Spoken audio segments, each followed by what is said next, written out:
Hi everyone. Um, so like Mary Angela said, my name is Lizzie Aroni. I'm a occupational therapy intern at the Occupational Therapy Institute of Salus University. I'm here with one of our faculty members, Anna Grasso, and we're excited to be here today to talk to you about avoiding internet and phone scams and how we can increase our online safety. So if you're not aware of what occupational therapy is, we help people across the lifespan in all different sorts of ways. Like after someone has a stroke, we can help someone get back in the shower. And after a knee replacement, we can practice getting dressed with that new knee. And we also love to provide education about a variety of topics that affect our daily activities. So we're excited to be here today to talk to you about this. Let me see if I can advance the slide. Okay, so like I said, we're from the Occupational Therapy Institute of Salus University, and just a little background about that. We are a pretty brand new clinic that we're just opening up in West Oak Lane in the Salus Health realm. So we have the Eye Institute, the Ear Institute, and the Speech Language Institute, and now the Occupational Therapy Institute. So we provide free services and community education right now. So we're in the process of development. I would love to hear from anyone today if you'd like to share why you wanted to attend this presentation, or just if you'd like to share. If not, that's totally okay as well. I know I recognize a couple of your names from our last presentation when we were here about sleep. I wanted to attend to learn more about online safety because my Facebook page was just hacked over the weekend. Oh no. Yes. How unfortunate timing, but I hope we'll definitely be talking about Facebook actually in this presentation. So hopefully some of that info will help you kind of understand why or how and how to deal with that. I'm sorry that happened though. What a bummer.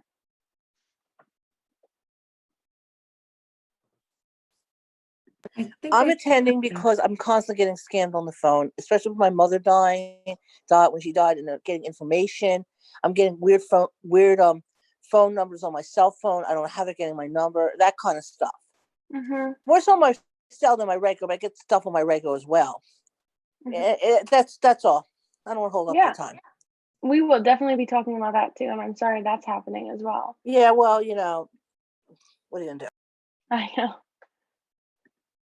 Alrighty. Okay, so we will move on into our content unless anyone else wanted to share. I'm trying to see the images. It looks like Bill's trying to unmute maybe. There you go. That's an example of why I need to learn this latest kinds of things here. I've been retired for quite some time, and I have no idea what my grandchildren are talking about, nor do I manage my computer or iPad efficiently. And my ignorance on where to find the microphone on my computer is a perfect example of that. So I need all the help I can get and the practice. Great. Well, I hope this should be helpful then for you as well. I'm glad to have you all here. Thank you. All right. So I think we'll move on to our next slide. So this is just our overview of what we're going to be going into today. So first, we're going to talk about the different types of scams that happen, how we can identify that information is a scam, and what to do if you actually have been scammed. And then we're going to talk about different practical strategies to protect ourselves against scams in a more preventative manner.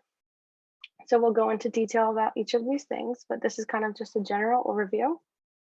So first, we'll start talking about how we can recognize scams. So there's, as you can tell by this extensive list, there's all sorts of different types of scams and online fraud that happen, unfortunately. And the list is lengthy, but the scammers are also very, they seem to be very intelligent in that a lot of these scams happen because they're believable. And so we have to kind of turn on our very critical thinking hats and assess all the information that we're taking in. So romance scams happen through, especially with the rise of the internet use. There's a lot of online dating apps and websites.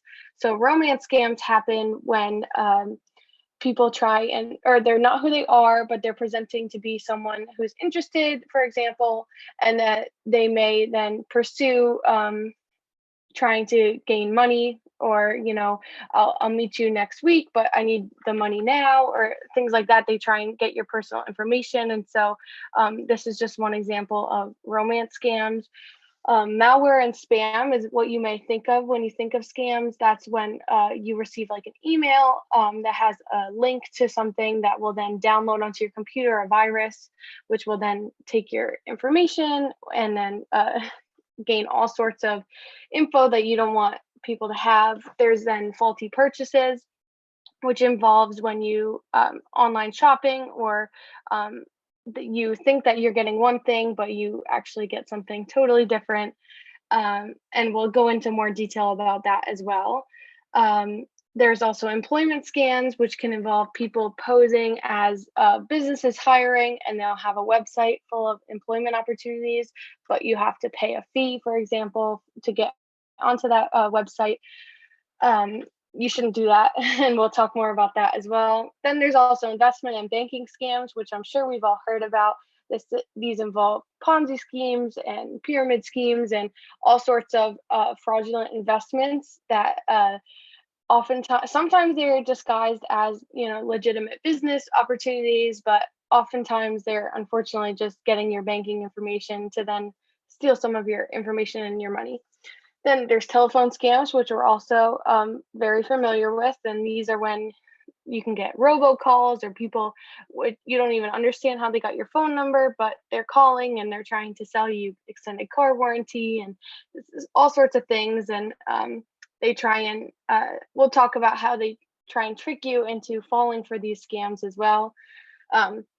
Then there's census-related fraud, government grant scams. These are people who pretend to be the government or from the Census Bureau, and they try and gain your personal information, your banking information from pretending to be these legitimate organizations. There's also lottery and sweepstakes scams and charity scams, which again, they try and offer you this prize, or they try and get you to make a donation, but really the money is going to not a charity, and the lottery, you're not going to get a prize. They're just trying to get your information. So we'll be talking more about these in detail throughout the slides, but just wanted to kind of give you a brief overview of how expansive the scams have developed into being. But first, I want to just go over these important terms that help to kind of understand the whole premise behind scams. I think once I understood these terms, it kind of became a little easier to digest exactly how scammers kind of trick us. So phishing is the first term, and this describes a cybercrime where a scammer pretends to be a legitimate organization or a person that you know to gain your trust, and then they try and collect your personal information, and that's how they do it. And then there are all sorts of ways to disguise their identity to make it seem real, which is where spoofing comes in. And spoofing is when a scammer falsifies their caller ID information or their email address to then disguise their identity. So this is how we may, sometimes you may feel inclined to pick up a phone call when it has your same caller ID number, but this is one of their spoofing tactics, if you will, that they use to, that's like their ploy. They try and get you to pick it up because, I must not have saved that number, but it's someone I know because they live around here. But they actually can change their caller ID to make us try and pick it up. So that's what spoofing is. So that leads us into telephone scams. So like we talked about, these can either be phone calls or text messages, but they these scammers pose as organizations or authorities, someone that we know. They often will spoof our caller ID to make us try and pick it up. They often have some kind of urgency to the phone call. So they may pose like your car warranty is about to expire. This is your last call, your last warning. So they sometimes make false promises to buy a product or invest money or offer you free products. They also may warn you or threaten consequences like jail or fines if you don't, act fast. But this is all tactics that they're including to try and get you to say yes, to feed into the scam. Speaking of saying yes, they may try and get you to say yes. Like if they call and they say, "Can you hear me?" They want you to say yes because then they can use that yes. They will record it and they'll use it for consent to purchase or to authorize, a free trial, but it's not really a free trial. And so you want to avoid saying yes. So something else you could say is who's calling or who is this? Can you tell me your name? Instead of saying yes, or you can simply hang up. That's kind of the golden rule with telephone scams is if you don't recognize the number, you can just don't pick up, let it go to voicemail. If you then recognize the voicemail or, you realize after the fact that it is someone then you can always call back. But oftentimes they'll leave this scam voicemail and then you don't have to go through the motions of hanging up or worrying about them stealing your information unwillingly. There's also this national do not call registry, which could be helpful. So unfortunately, some companies will, it's like kind of like the cookies ideal or the cookies method, I guess, within using the internet, browsing the internet. Websites collect cookies, which is like little bits of personal data to like, that's what feeds your advertisements and everything like that. But some companies will sell your information and you technically know from the fine print, but a lot of times we don't really realize. But that's how telemarketers will gain your access to your phone number. But you can actually join this national do not call registry to be able to avoid those phone calls. And then it's actually at donotcall.gov. And then you're able to put in your information and sign your phone number up so that you won't receive telemarketer calls. This is a good way to know that any phone calls that you don't recognize are likely scams because after you're on the National Do Not Call Registry, it's not a perfect system, but it is illegal for telemarketers to then call your number. So the National Do Not Call Registry is something good if you have felt that you've been receiving a lot of scam phone calls or just to kind of protect yourself and your phone number. It's not a guarantee, but it could help.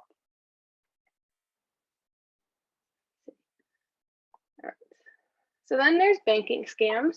So within the category of banking scams, there's many different types. So the first one is the overpayment scam. And this is when a scam artist sends you a counterfeit check and they tell you to deposit it into your bank account, but wire part of it back. But because the check is fake, you will actually owe your bank the check amount plus any of the money that you wired will be lost. So moral of the story, don't cash any checks that you're not expecting or that you don't know. This also leads us into the next type, which is the unsolicited check fraud. And so this is when you receive a check from an unknown sender, you don't know them for any reason.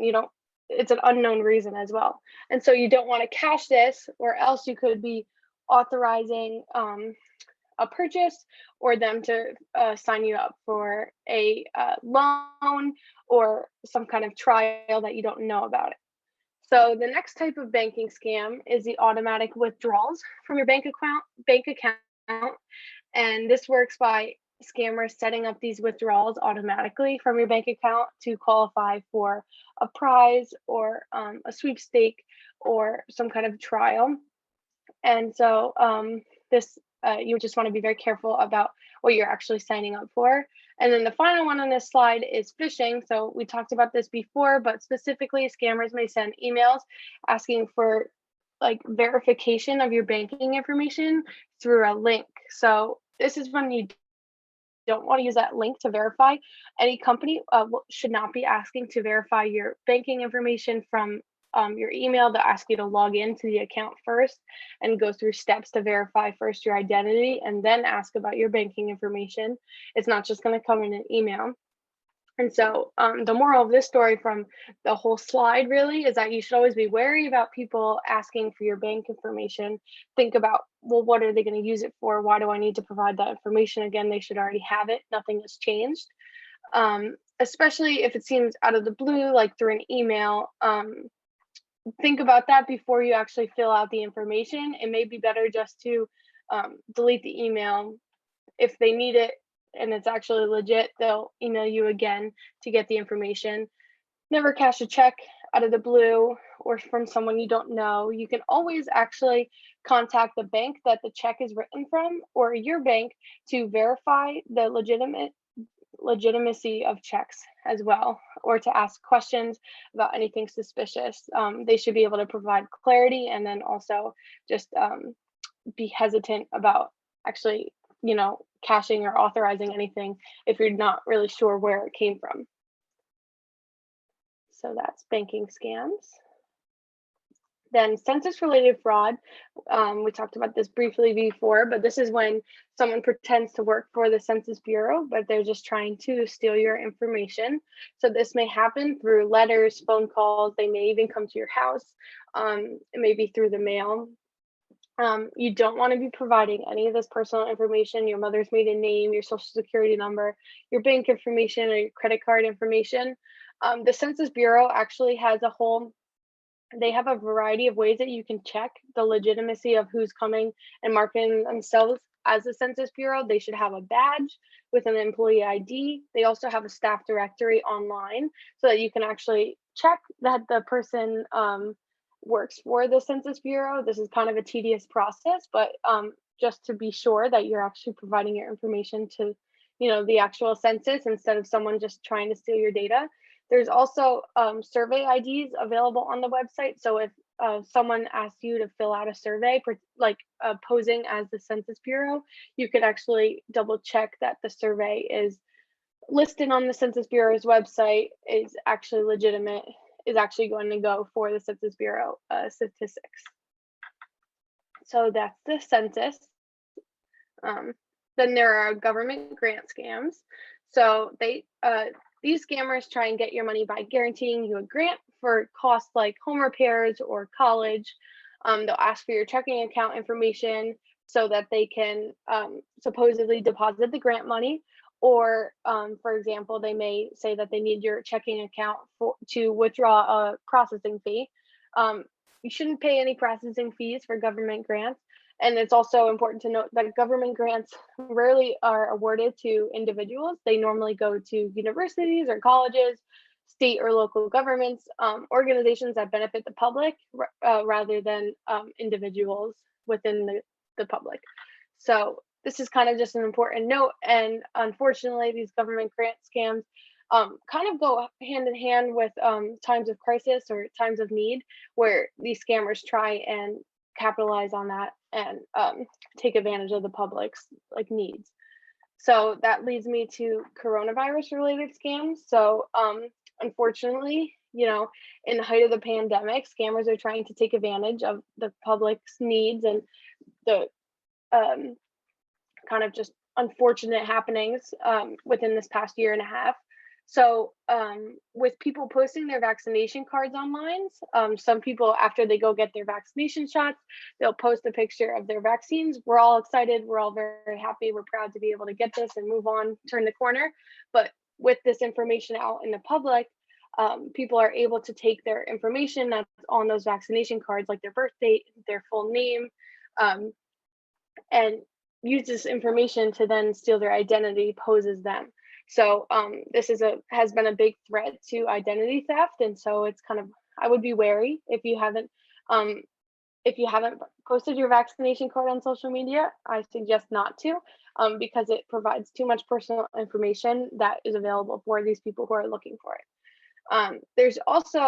People are using the urgency that we have for COVID-19 testing, the vaccines and treatment for COVID-19. They're using the need for these services as an opportunity for scams. So they're offering early access if you pay a fee to the vaccines, but really they don't have the vaccine access. They're just trying to take your money, or they'll take your information from signing up for these things and then use it for other purposes. There's also some charity scams that are popping up related to the COVID-19 pandemic, which we'll talk more about charity scams as well. But these are in times of disaster or urgency like this, a lot of charities will pop up and they actually may not be legitimate, or they are people posing as legitimate charities and they aren't connected and they're just trying to take advantage of people's generosity. There's also with the government relief checks, there's been some banking scams that are happening when people are trying to they'll send you an email saying, oh, we have the money to deposit into your bank account for the government relief, but they're not being legitimate. And so it's just kind of something to look out for as well, that people, it seems like it's a timely and relevant thing, but it's hard to decipher when it's a scam and when it's not. So we're going to keep talking about different ways that we can tell. But there's also grandparent and military service member scams that have been reported. So this is when scammers are posing as grandparents or family members or military service members, and they're saying that they've gotten sick with COVID-19 and they need to be sent money for care or travel for care, but really it's just a scam. You shouldn't wire money for people you don't know. You can always verify if it's actually your grandparent or your grandchild or someone like that. Call or verify with another person to make sure before you just wire money. If it seems suspicious, don't send money. And then finally on this slide, scammers have also been posing as FEMA's COVID-19 funeral assistance program to gain personal information about people who have died from COVID-19 to then take on their identities. So it's horribly devastating, really, how these scammers are taking advantage of the tragedies that are happening and just such like unfortunate circumstances. And so when you're considering giving, or when you're considering providing information even about a loved one, it's just important to kind of consider the timing of the email or the timing of the information, the legitimacy. Always ask questions, because if you have some kind of gut feeling about it, there's likely some reason that you do. And so we just kind of have to be wary of the interactions we have. So this is an example of a text message that is a COVID-related scam. So it says, due to the corona outbreak, we will give out emergency money for groceries. Janice, click on this link. So you can see that the URL, it doesn't have like a .gov or it doesn't have a .com. It says .site, and then it has a bunch of random letters and numbers. This website does not look legitimate, but it's also a number that this person doesn't have in their contacts. It's also too good to be true. So these are all hallmark signs of a scam. It's just a random text message that says we're going to provide money for your groceries. Who wouldn't want a random text message or who wouldn't want grocery money? Of course, especially during the COVID-19 pandemic with all the hardship. But it's too good to be true, and this is an example of a scam. So it is kind of hard to decipher, but these are what I want to try and bring awareness to, these little small details that can give signs that it may be a scam. The URL, the unknown number, and the too good to be true aspect. So next we'll talk about investment scams. So you've likely heard of these before. These scammers promise high returns with limited or no financial risk involved at the startup. In recent years, Bernie Madoff was in the news for the Ponzi scheme that he operated for many years. And so Ponzi schemes is within the umbrella of an investment scam. And so these Ponzi schemes rely on new investments to pay the returns of current investors. So with kind of the golden rule for investments in general, ask questions. Don't feel pressured to make immediate decisions. If someone is pressuring you to make an immediate investment or something along those lines, take that as a red flag. You shouldn't have to make a decision right on the spot. you should kind of question why they have that urgency. And oftentimes they'll make it very enticing. They'll say, this is a opportunity that, it's a once in a lifetime opportunity. They make it too good to be true. And that's one of the rules about scams. If it's too good to be true, where's the catch? This is the catch. So I've also put some resources on this slide that actually regulate investments to see their legitimacy. So this is the NASAA and the US SEC. And so these are helpful resources that you can actually look into if you're approached with an investment opportunity, or if you just have questions about them. You can actually go onto these websites and investigate yourself, do some independent research about the legitimacy of investments. And so another under the umbrella of investment scams is a pyramid scheme. And these have gained popularity, it seems, in recent years, especially through social media. So pyramid schemes are scams that need a constant flow of new participants to keep them going, which is the same kind of principle of a Ponzi scheme. Pyramid schemes are marketed as multi-level marketing programs or other types of legitimate businesses. So they use these new recruits' investments to pay the profits of the longer participants or the people above them in the pyramid for pyramid schemes. So this sounds very similar to the way that Ponzi schemes work, but they operate with similar principles. But the main difference is that Ponzi schemes are outright frauds. They're just investments that are fraudulent, but pyramid schemes can actually operate within a legitimate business model. But again, they rely on this constant cycle of new participants to pay the older participants. So again, ask lots of questions. If someone ever tries to present these opportunities to you, it may seem super beneficial or profitable, but oftentimes there's the catch. So a simple Google search can be surprising in what it reveals about different companies that you may see people posing advertisements for online, or people that you hear talking about their new business venture. Just always ask questions, do your research about the different companies. Then there's also lottery scams. So these they operate through many mediums. So this can be through text message, phone calls, mail, like through the US Postal Service. They can be through email. They may offer you a prize, although you never entered a contest, or this is their ploy to get you to provide your information to then collect the prize, but really there's no prize. They're just trying to take your money or your information. They may also offer contests, but require you to provide your information and pay a fee to enter. So this should be a red flag as well. In these types of situations, it can be helpful to ask yourself, did I enter a contest? Like, did I enter a lottery? If you don't remember entering one, if it sounds too good to be true, it's likely a scam, and you should go ahead and just delete the text message or don't provide any information. So on this next slide, I actually have an example. This is an email that I recently received.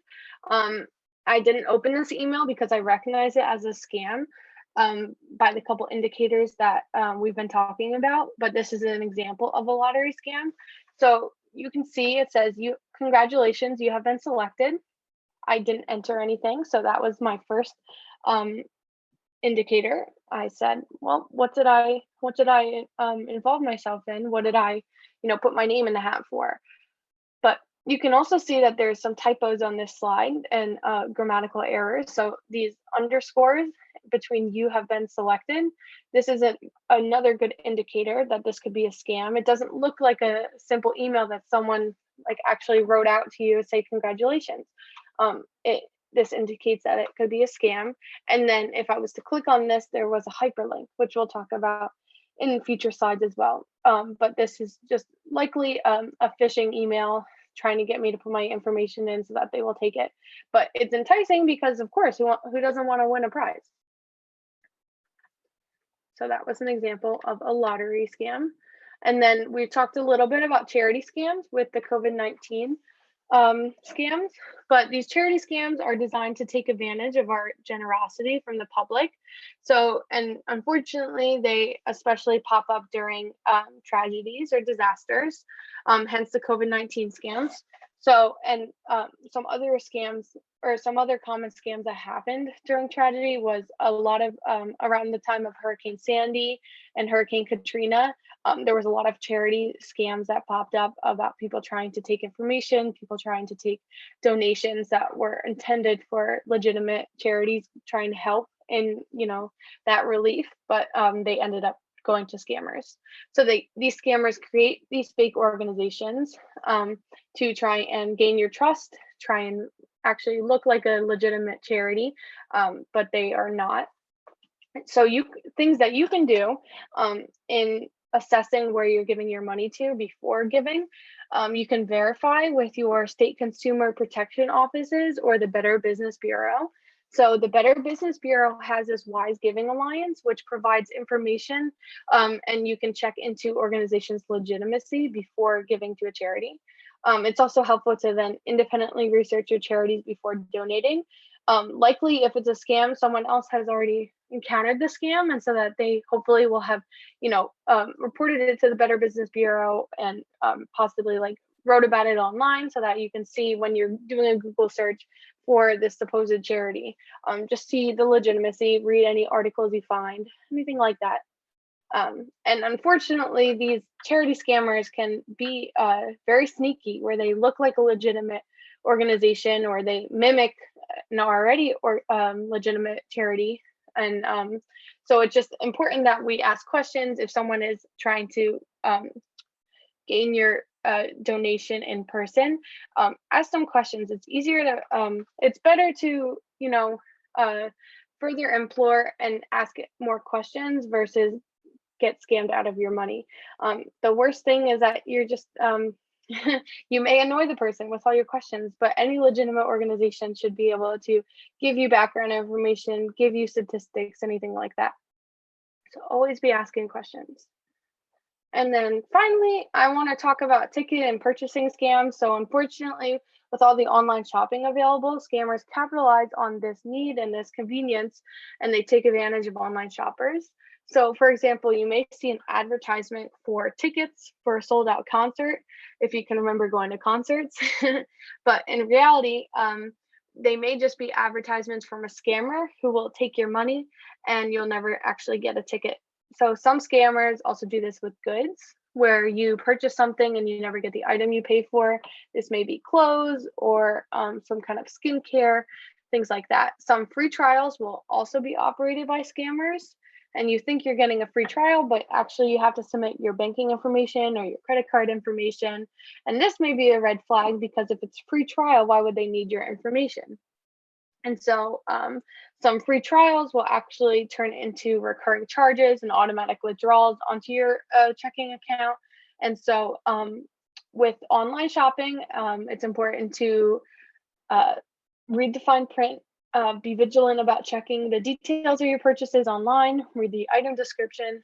And then if you were to be scammed from online shopping or anything like that, be sure to report these to the FTC and the Better Business Bureau, because then they can then launch investigations into the companies, things like that. And then these with the documented incidents, then this will kind of build the case against the companies. And so hopefully you can avoid, or you can help other people avoid falling victim to that as well, because you can also look up Better Business Bureau statistics and see, legitimacy of companies, history of companies.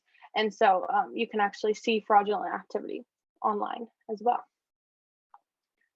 So that was it for the different types of scams. But now I just want to talk about some common features of those phishing scams. So we've been talking about these things throughout the slides, but I just kind of want to emphasize these, because many of these scams operate through phishing emails or phishing tactics. So we've talked about how phishing scams try and gain your personal information by being urgent. They try and gain your trust by mimicking reputable organizations. And we've talked about how the offers and scams are usually too good to be true. They often also have typos and grammatical errors, like we saw in my example in the lottery scam.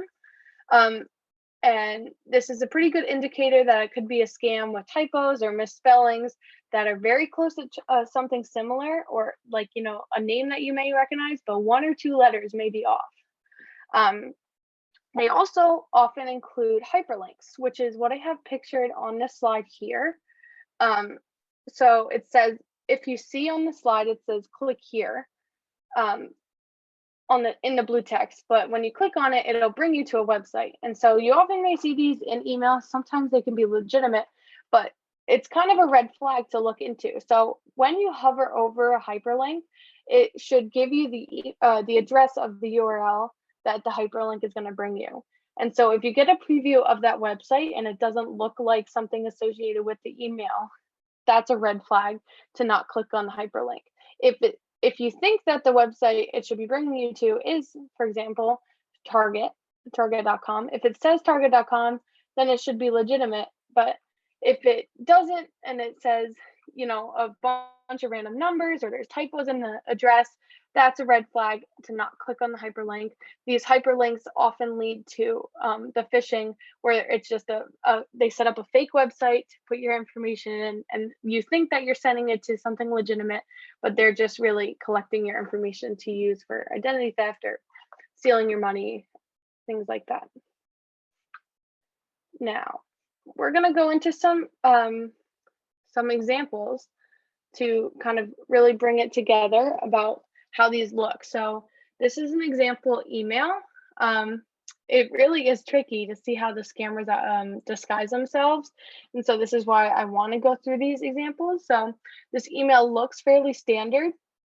There are a few sure signs to tell it's actually a scam. So it has the urgency that says failure to update your records will result in account termination. And it has the hyperlink that's blurred out here, but it has the hyperlink to confirm your billing information records. These are both sure signs to question this email and to not follow the link. Like we talked about before, a company should not be emailing you to update your billing information. And if they are, they should definitely at least have you logging into the account. So these are just, they should set off some red flags in your thought process here when evaluating an email. The next slide has an email that looks like it's from Netflix, right? Netflix, the movie streaming, TV streaming, anything like that. That service that a lot of us subscribe to watch some TV shows or anything like that. So this is an example of a scammer trying to mimic a reputable organization that we know and trust. So you can see at the top that this email address here, I don't know if you can see my mouse, but it says right here, the email appears to be from Netflix, but you can check here that the email is actually not from Netflix. It says it's from Pause Massage. It's not a website that's from Netflix. If it was from Netflix, it should say, customer service at netflix.com or something like that. So this is sign number 1. This email also has the urgency that says we will automatically attempt to charge your card again within 24 to 48 hours. So they're trying to get you to respond to this email quickly, engage with it, give them your information. This also includes a link, though this is not a hyperlink here, what's circled right here and where my mouse is, but it is a disguised link that links to a phishing website where you think that you would be providing your payment information to Netflix, but really you're inputting it into a different scamming website that's just going to be collecting it for some ulterior motive. So this email was a tricky one for me because it looks very legitimate, but these are the signs that we have to look into. If you get this email in your inbox and it looks like it's from Netflix, but just kind of think about it. Why would Netflix need my new information? My card hasn't changed, or my payment hasn't declined, or look at the email address to see who you're actually receiving the email from. So next, we'll talk about Facebook, which I know we had talked about before, and someone had a question about that. And Facebook's a tricky thing because there's so many people on Facebook and the interactions are varied. If you're in different groups, you see lots of different people's comments. You never really know who you're talking to unless you really know them. So that's something I want to, bring to our attention as well. But this is an example of a post that was in a public group on Facebook, and it says, "Hello guys, from USA only. If you have a PayPal account, I will help you load $3,000 into it. Message me." So this is an example of a scam. It was just a post in this public group, but there are a few indicators of it being a scam. The grammar is the first one. When you read it, it doesn't really sound quite like a regular conversation or regular sentence. There's no punctuation. The placement of this dollar sign is after the $3,000, which would typically be the reverse. The dollar sign would be in front of it. There's also, it's just too good to be true. Who's going to just send you $3,000 for no reason for just having a PayPal account? These are the kind of things that we're looking for. So when you're seeing things on Facebook, this could pique your interest. Who couldn't use $3,000? But these are the things that we want to evaluate as we're going through just consuming information online. These are the signs that we're looking for. It's too good to be true. The grammar, the lack of punctuation. Yeah. And then this is another example from Facebook. It's indicative of a scam because, again, too good to be true. The all caps can sometimes indicate it being a scam. And then these links, we don't really know what these, yes, it says WhatsApp. This one doesn't say what it is, but I would be wary about joining chats because then people will then, so this comment is inviting people to join these chats to then gain $2,000 daily. So too good to be true. $2,000 daily, just using your mobile phone or PC, personal computer. So that's what this comment is saying, but it's also the typos, the grammatical changes. This is not like typical conversation. These are indicators that this could be a scam, and I would not follow these links because you're not really sure of what they're going to lead you to or what kind of information they're going to ask you to provide, and you just don't want to be providing your information all over.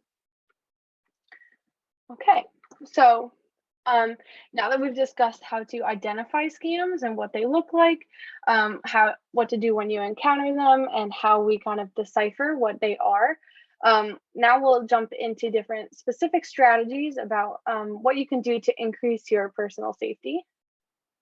So we've talked about online shopping, but and we talked about checking the URL from that Netflix email, but this checking the URL also applies to when we're online shopping.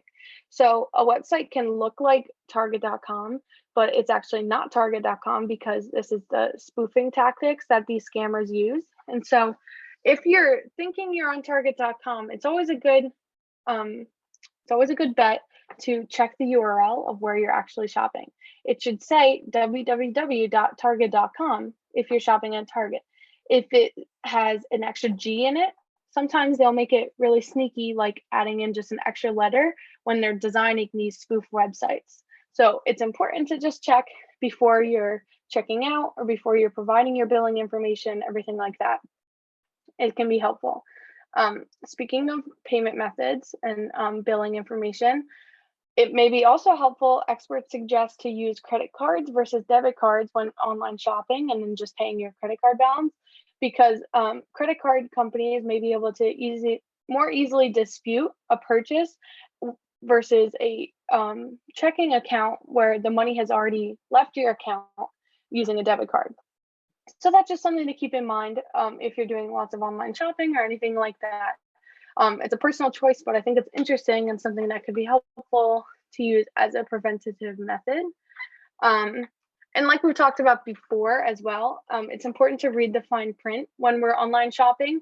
If you think you're signing up for a free trial, some of them will actually say they're advertising it as a free trial, but really they're saying, okay, your first month is going to be free, but then you're going to be signed up. That's why we ask for your billing information for $30 a month for the next, it's going to be billed in 10 days.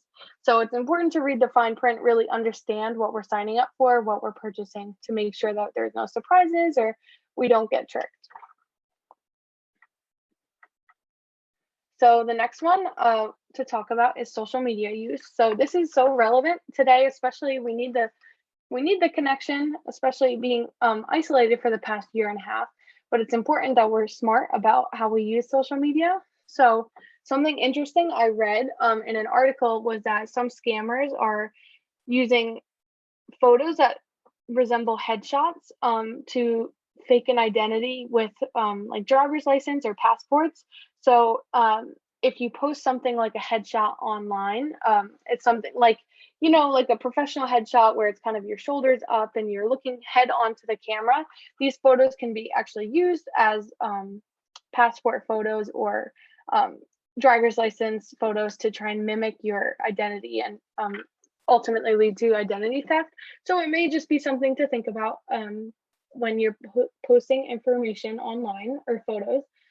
There's also something we may not all be aware of is that you can change your public sharing settings. For example, on Facebook, you can set your sharing to only your friends or your friends of your friends. And so there's different chains like that you can kind of adjust to kind of make your social media use more personalized and more secure. But again, it's also important to note that anything that we put on the internet can never be ever taken off the internet. So what did they say when I was growing up, that once you put it out there, there's no getting it back. And so just kind of something to be aware of as well. With social media, it's also important to be wary of unknown friend requests. Sometimes it can be obvious if the account is fake. They may have like no friends. You can check on their friends list, or they have no pictures available.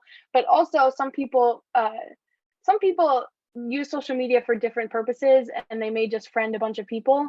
But it's important to know who you're talking with on social media so that you don't get tricked, because we don't know others' motives or motivations of sending friend requests. So when you're going through your social media, it's just important to consider how you know this person. And this also ties into being critical about messages you receive.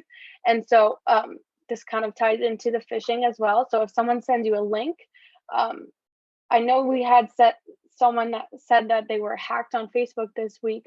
And so the hackers who hack into social media accounts will oftentimes hack into your messages and then send out phishing links to other people that on your friends list. And so it's important to recognize this so that we know if you receive a link that seems, out of the ordinary for your friend who's sending it. Be critical about this. Maybe call them on the phone to verify, did you send me a message on Facebook? It doesn't really look like you. And then if you are critical about these things and you don't really think it's them, don't open it, don't click on the link, anything like that. And then the last point on this slide says, don't be afraid to fact check what you're consuming. And this kind of goes to the fact that not everything you see on the internet is true. So when we are consuming information on the internet, it's sometimes important to know that people put all kinds of misinformation out there, and then a lot of times it can get easily spread if it seems true, but it's a little bit off, or especially with a lot of things lately, there's so many different differing opinions, and then people make them into very, it's like the term is clickbait when it seems very shareable, and it seems very timely, and it's like a buzzword almost. And so what I just want to I guess say is that it's important to fact check and really consider what we're reading, where's the sources, how legitimate is this, kind of like when we're going through online purchases, everything like that. And then the next thing I want to talk about is passwords. So most accounts that you're going to set up may have different rules for passwords, but I want to go through some general do's and don'ts for passwords.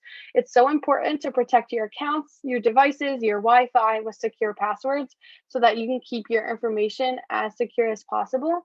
This also goes for making sure you're locking your devices when you're not using them. So your phone, your phone has this lock button on the side, or it depends on what kind of phone you have, but you should lock your phone when you're not using it. And also you should set a password on your phone and your computer or your tablet, whatever you're using. Just so if you leave it or if you lose it somewhere, nobody can just open your device and get into your accounts. So double passwords is great because you'll set an account, you'll set a password for your accounts, but also set a password for your device. And so the do's for passwords is that you want to be using different passwords for different accounts. You don't want to be using the same one for all different accounts. You want them all to be unique. You want to include a variety of characters in your passwords. So different numbers, symbols, uppercase and lowercase letters, things that'll make it harder for someone to guess. You want it to be very unique. You want at least 10 characters long as a suggestion. And some accounts will tell you if it's too short or too long. But so generally the rule is 10 characters. And you also, something that we may not all know is that you should be changing your passwords frequently. The suggestion is every 3 months or so, but especially if you think that your account has been hacked into or someone may have gained access to your information, you definitely want to be changing all of your passwords. And you want to be making sure that you're monitoring that as well. So if you're tracking your passwords, you want to be, updating when you change them. So next, for the don'ts of passwords, like I just said, you want to track your passwords so that you can remember them, but you don't want to be tracking them right next to your computer or your device. So you can keep them in like a notebook like this, but don't have the notebook right next to your computer. You don't want to be tracking them on like a Word document in your computer either. But so pen and paper is a pretty best bet for this if you want to put them in like a lockbox or a firebox, something like that, so it's secure but nobody else has access to it. That would be a good bet. What you don't want to do is just track it next to your computer. You don't want to use repeat passwords for multiple accounts. Remember, we want to have unique passwords for each account so that if someone gains access to one account, they don't have access to all of them because they all have different passwords. And then the last one, you don't want to use familiar names. You don't want to use your name, your kids' names, your spouse's names. You don't want to use your phone number. You don't want to use your birthday. You don't want to use common phrases like don't use the word password. Don't use the phrase like I love you, or you don't want to use number sequences like 11111 or like 4444. You don't want to use these sequences that are easily guessed or just not unique. So try and come up with a mix of passwords that you can use that have variety and are very unique but are not easy to guess. And then make sure that we're tracking them but not by our computer so that no one can find them. And so this last slide is some just general tips about online safety and internet access, everything like that. So it's important to include this little tidbit about antivirus software. So the experts suggest to use to have an antivirus software downloaded onto your devices. Some examples are the ones I have listed here are Norton and McAfee, and you can have them downloaded onto your computer and then run them regularly. Just check to make sure that anything you downloaded didn't have any virus or anything like that, and if it did, then they could be addressed and taken care of, just so that your device doesn't become compromised. This next slide is the golden rule with internet safety. It says, when in doubt, throw it out. And so this applies to lots of things, but especially receiving information. If you have a suspicion about an email you receive, something you receive in the mail, anything like that, if you're suspicious about it, you're not sure about the legitimacy of it, send it to the trash bin, throw it out, shred it, whatever you're going to do.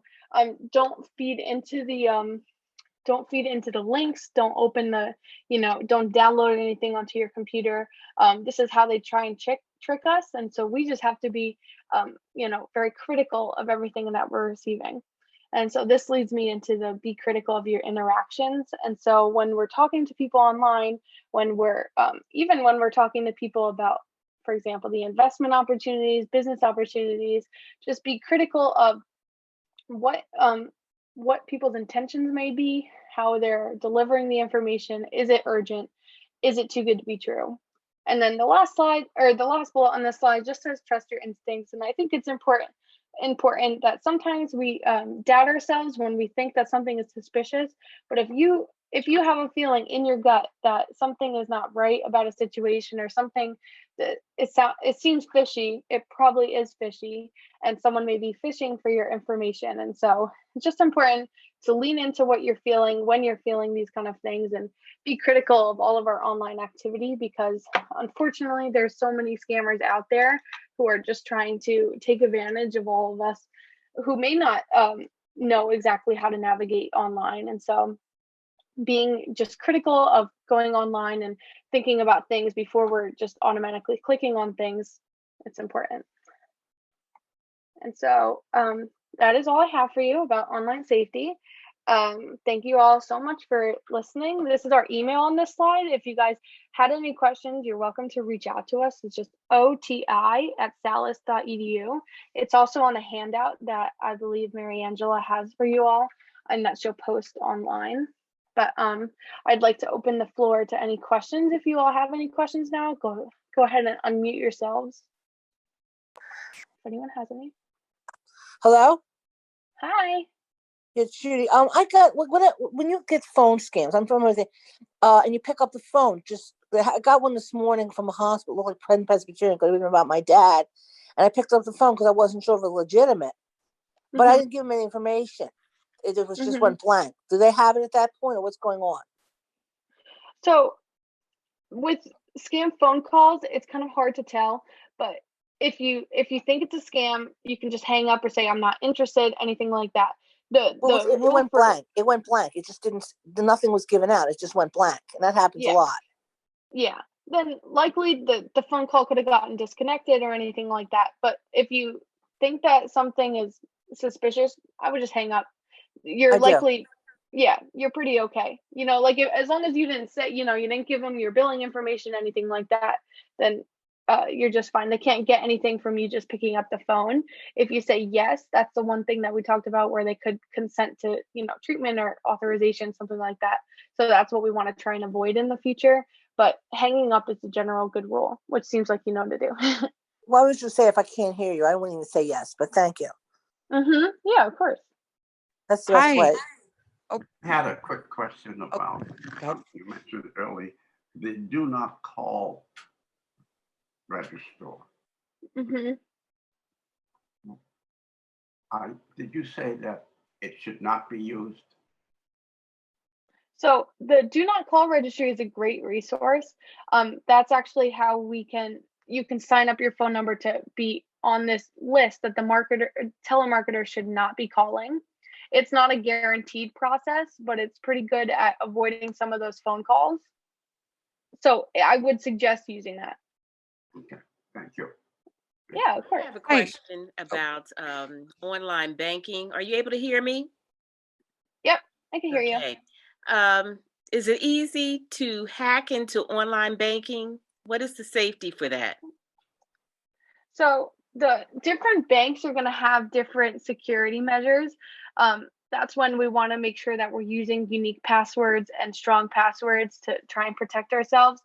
There's always a risk when we're using online, accounts and anything like that for hacking, but also there's a risk in using anything. So I would say as long as your accounts are secure and, if your accounts have strong passwords, you're doing everything you can to protect yourselves. The banks will also have different things in place within their infrastructure, to protect your information as well.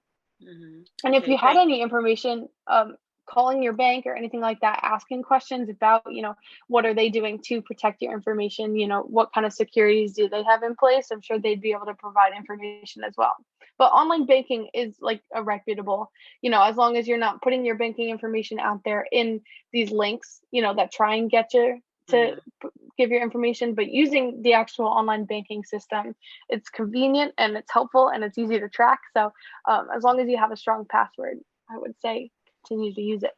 Okay, thank you. Okay, so I'm here. Can you hear me? I'm here in the room with some people live, and we have a question here. So I'm going to give the mic over to Sue. Okay. Thank you. I actually don't have a question. I have an experience. I was in the hospital, came out, and I was doing my checking account, and I kept seeing this McAfee signal on my screen all the time, and I kept canceling. Finally, I called it. Well, McAfee was spelled wrong, and I almost turned over $1,600 from my checking account. I sat at the table and saw them withdraw $1,000 from my savings, put it in my checking, and I said, "Oh, a mistake." Anyway, I turned on a faked act. They wanted me to go to Lowe's and get 3 $500 gift cards from Target and send them to them. And I said, this is sad, but I said, I can't do that. My husband's sick and I don't have a car. And I said, but wait, hold on. I'll go to the neighbors. And I got right into my account. They did not get my money. I don't know what happened, what information I gave them was wrong. My daughter got hit for $300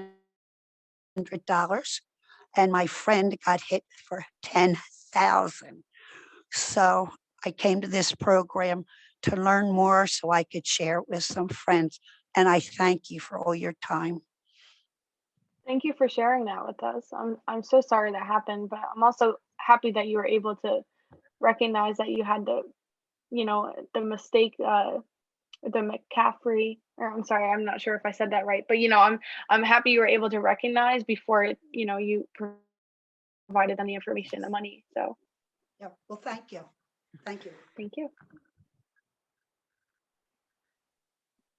Great. Well, if there aren't any other questions, did you have a question? Okay, great. Then I want to thank you all so very much. This has been very, very helpful. I will be emailing those of you joining us online the handout that she's speaking of. You'll get that today. And for anyone who missed it today, this will also be posted later this week on our website and shared so you can watch and share with anyone you think might find this helpful as well. So thank you so much for your time. We really appreciate you being here with us today. Thanks so much, Thank everyone. you.